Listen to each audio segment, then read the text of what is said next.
Monsieur Baroin. Vous présenterez-vous aux primaires en vue de l'élection présidentielle de 2017? Ah oui, vous trouvez qu'il n'y a pas assez de problèmes comme ça, quoi. Direct. Plus ou moins dit, mais je ne l'ai pas encore complètement dit publiquement. J'ai tendance à penser que 2017, c'est pas tellement le tour de ma génération, en fait, pour vous dire les choses. Je pense que, voilà, moi j'ai de l'estime pour François Fillon. Il a été un remarquable Premier ministre. Il a 10 ans de plus. Il est dans cette tranche d'âge qui fait qu'il faut 30 ans pour faire un président de la République dans un vieux pays comme la France. Donc je pense que ça se jouera entre Fillon et Sarkozy. Donc Voilà. vous avez Bertrand qui se présente, qui est de votre génération.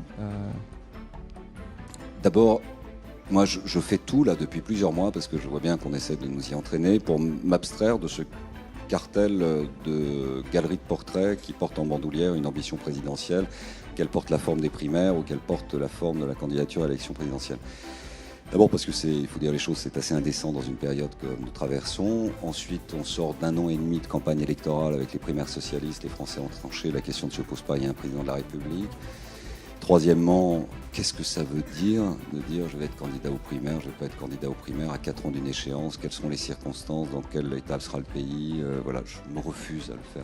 C'est les circonstances qui font que vous répondez ou pas. En tout cas, moi je ne m'inscris pas là-dedans. Je n'ai pas de micro-parti, je n'ai pas de think tank, je n'affirme aucune ambition de cette nature. Et je pense que voilà, 2017, on a deux personnalités d'un âge raisonnable, mais très expérimentés et qui pourront offrir des réponses. C'est déjà assez exceptionnel d'avoir deux personnalités de haut niveau pour cette échéance dans 4 ans. Donc ceux de votre génération qui sont déjà alignés pour être présents à la primaire 2016 ont tort. En tout cas, je ne me permettrai pas de dire qu'elles ont tort. Elles ont toutes des qualités.